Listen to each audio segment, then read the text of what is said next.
ने अपने नीति शास्त्र में कई नीतियों का वर्णन किया है, जिसे अपनाकर आज भी लोग अपनी परेशानियों का हल पाते हैं। ये नीतियां व्यक्ति को सही रास्ता दिखाने के साथ ही सफलता भी दिलाती है। अगर आप भी अपनी जिंदगी में सुख और शांति चाहते हैं, तो चाणक्य की इन नीतियों को अपने जीवन में जरूर उतारें। आचार्य चाणक्य की इन्हीं नीतियों में से आज हम एक और नीति पर चर्चा करेंगे। आज की ये नीति लगन और परिश्रम पर आधारित है। दोस्तों, जीवन में कुछ लोग केवल अपने भाग्य पर निर्भर होते हैं। ऐसे लोग परिश्रम की जगह भाग्य को बहुत अधिक महत्व देते हैं। वे लोग यह समझते हैं कि जो हमारे भाग्य में होगा वह हमें अवश्य मिलेगा, लेकिन उन्हें यह नहीं पता होता है कि भाग्य के भरोसे रहना जीवन में आलस्य को जन्म देता है और आलस्य मनुष्य के जीवन के लिए एक अभिशाप है जो उन्हें परिश्रम करने से रोकता है। इसीलिए हमें भाग्य के भरोसे न रहकर कठिन परिश्रम करके जीवन में सफलता का रास्ता चुनना चाहिए। परिश्रम से कोई भी व्यक्ति अपने भाग्य को बदल सकता है। अपने एक नीति सूत्र में आचार्य चाणक्य कहते हैं, देवम बिनाति प्रयत्नम करोति यत द्विफलम। अर्थात देव यानी भगवान पुरुषार्थी का ही साथ देता है। दोस्तों, अपने इस नीति सूत्र में आचार्य चाणक्य कहना चाहते हैं कि भगवान भी उसी का साथ देता है जो पुरुषार्थी होता है। इसलिए भाग्य के भरोसे बैठने वालों को इस बात को सबक के तौर पर लेना चाहिए। उन्हें यह समझना चाहिए कि भाग्य भरोसे बैठने का कोई फायदा नहीं है, क्योंकि भगवान भी उसकी मदद करने नहीं आने वाला है। इसीलिए अगर वे कामयाब होना चाहते हैं तो उन्हें कठोर परिश्रम का ही आश्रय लेना होगा। इसके अलावा कोई चारा नहीं है। ऐसा सोचकर अगर वे अपनी पूरी क्षमता के हिसाब से काम करने में जुट जाएं, तो सफलता की राह पर वे अग्रसर हो जाते हैं।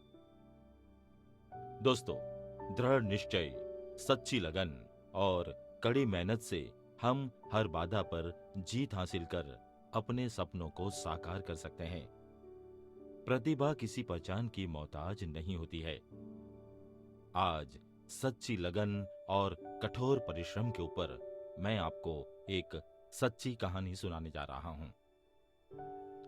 14 जुलाई 2018 फिनलैंड के टाम्पेड स्टेडियम पर धान के खेतों में दौड़ लगाने वाली हिमा दास जब अंडर ट्रैक स्पर्धा के ट्रैक पर कुलांचे भर रही थी, तो इतिहास लिखे जाने का समय तय हो रहा था। रेस के 35वें सेकंड तक हिमा ट्रैक पर बढ़त बनाए रखने वाले टॉप 3 एथलीट्स में भी न थी, लेकिन उसके बाद उन्होंने ऐसी जादुई रफ्तार पकड़ी कि सबको पीछे छोड़ते हुए 51.46 सेकंड में, यानी 51.46 सेकंड में 400 मीटर की दूरी तय कर इतिहास रच डाला। और इसी के साथ हिमा दास IAAF विश्व अंडर 20 एथलीट्स चैंपियनशिप की 400 मीटर दौड़ स्पर्धा में गोल्ड मेडल जीतकर विश्व एथलीट्स चैंपियन की ट्रैक स्पर्धा में गोल्ड मेडल जीतने वाली प्रथम भारतीय बन गई। नेता, अभिनेता, खेल जगत की प्रसिद्ध हस्तियों ने और आम खेल प्रेमियों ने मिलकर उनकी इस जीत का जश्न मनाया। सोशल मीडिया साइट्स बधाई संदेशों से भर गई।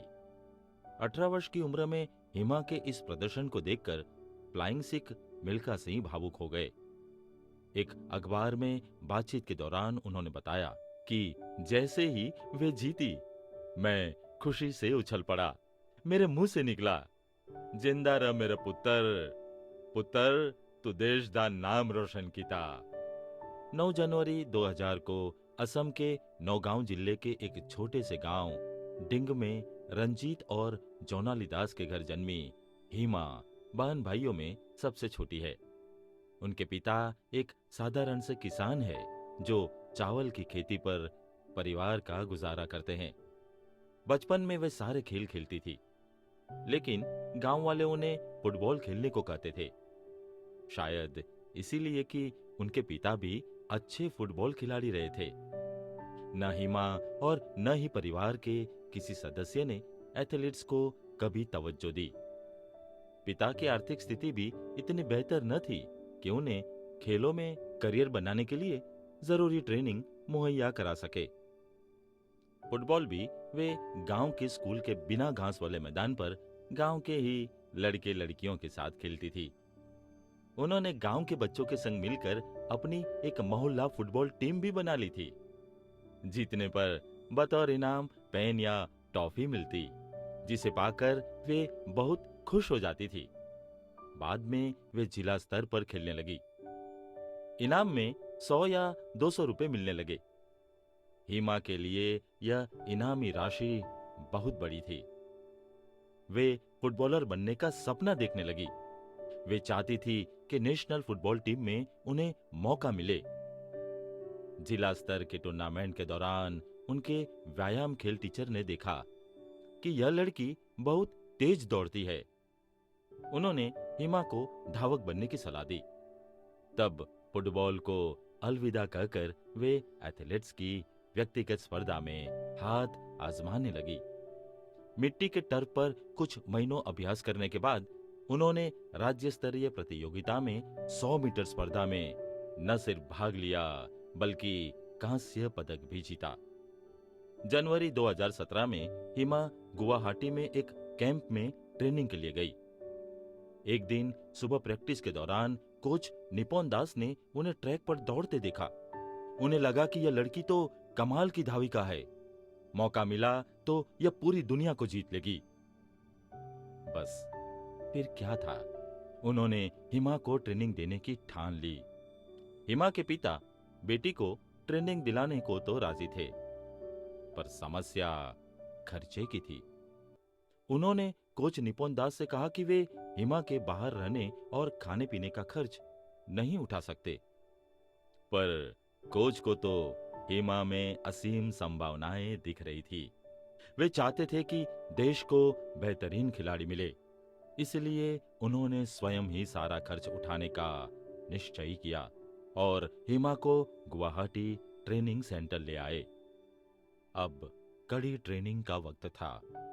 ट्रेनिंग सेंटर में प्रैक्टिस के साथ साथ खान पान और व्यायाम के कड़े नियमों का पालन करना पड़ा। कोच ने शुरुआत में उन्हें 100 मीटर की रेस कराई, जिसे हिमा ने रिकॉर्ड समय में पूरा किया। इसके बाद 200 मीटर रेस में हिस्सा दिलवाया। वहां भी वे अव्वल रही। अब कोच निपोन दास को विश्वास हो चला था कि यह लड़की 400 मीटर की दौड़ में हिस्सा लेने लायक बन चुकी है। नेशनल टीम में खेलने के बाद अप्रैल 2018 में गोल्ड कोस्ट में आयोजित राष्ट्रमंडल खेलों में 400 मीटर स्पर्धा में वे 6ठे स्थान पर रही। यह उनका सर्वश्रेष्ठ प्रदर्शन नहीं था। उन्होंने मीडिया से बातचीत में कहा, यहां मैं दुनिया के बेहतरीन धावकों के साथ दौड़ी हूं। इस दौरान मैंने बहुत सी जरूरी बातें सीखी है। मैं आपसे कहना चाहती हूं कि मैं अगले जिस भी अंतर्राष्ट्रीय टूर्नामेंट में हिस्सा लूंगी, गोल्ड मेडल ही जीतूंगी। इस घटना के बाद सब हिमा दास का नाम भूल गए, लेकिन ग्रामीण इलाके की इस लड़की ने अपना वादा नहीं भूला। अतः देश वापस आकर उन्होंने जमकर अभ्यास किया और अपनी टाइमिंग में सुधार किया।